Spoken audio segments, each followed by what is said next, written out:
हरि ओम। जयतु संस्कृतम। सर्वेभ्यः नमो नमः। सबको मेरा नमस्कार। आज का हमारा विषय है कक्षा नवम प्रथमः पाठः। क्लास 9th का आज हम संस्कृत विषय का प्रथमः पाठः उसका अभ्यास करेंगे। पाठ का नाम है भारती वसंत गीति। पाठ का नाम है भारती वसंत गीति। अभ्यास का पहला प्रश्न है अधोलिखितानां प्रश्नानां उत्तराणि संस्कृत भाषया लिखत।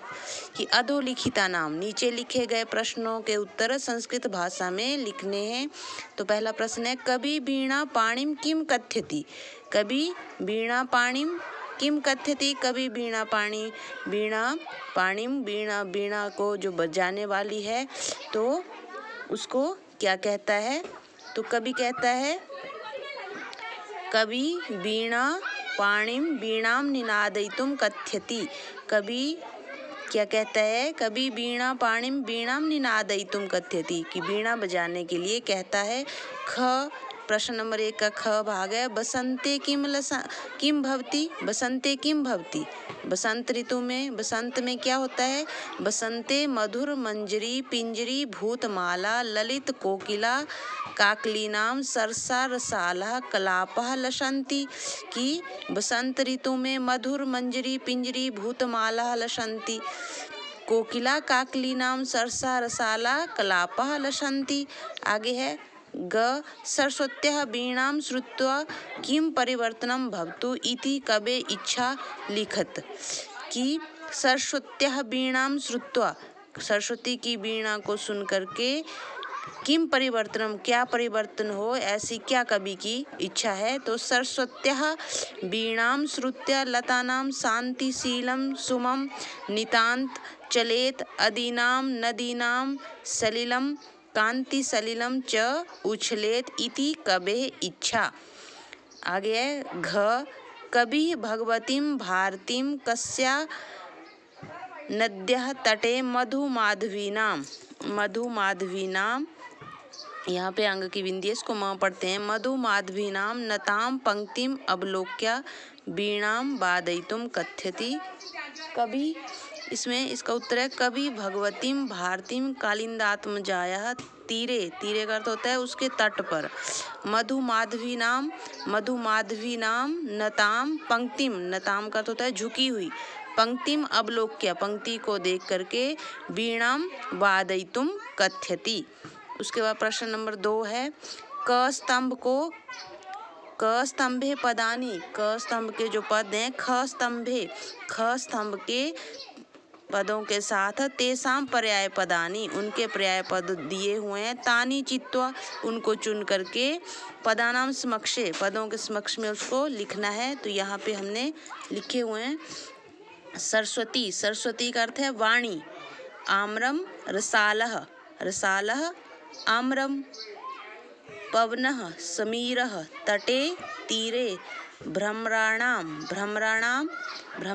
का अर्थ है कि जो भंवरे हैं अलीनाम भंवरों को बोलते हैं अलीनाम। आगे प्रश्न नंबर 3 अधोलिखितानि पदानि प्रयुज्य संस्कृत भाषया वाक्य रचनाम कुरुत। कि जो नीचे पद दिए गए हैं इनका संस्कृत भाषा में वाक्य रचना करनी है। पहला है निनादय का अर्थ है कि बजाओ सरस्वती स्ववीणाम निनादय। सरस्वती अपनी वीणा को बजाओ। मंद मंदम इसका वाक्य रचना की हुई है यहाँ पे कालिंद्यः तीरे मंद मंदम समीरः बहति। आगे मारुतः अद्य मंद मंदम मारुतः बहति।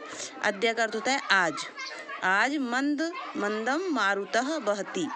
सुमनः का अर्थ होता है फूल।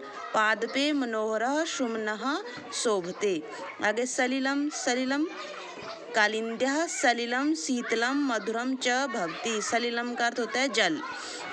आगे है प्रश्न नंबर 4 प्रथम श्लोकस्य आशयम हिंदी भाषया आंग्ल भाषया व लिखत। तो प्रथम श्लोक का आशय जो है हिंदी भाषा में लिखना है या आंग्ल का अर्थ है अंग्रेजी भाषा में लिखना है। दोनों भाषाओं में से एक में लिखना है।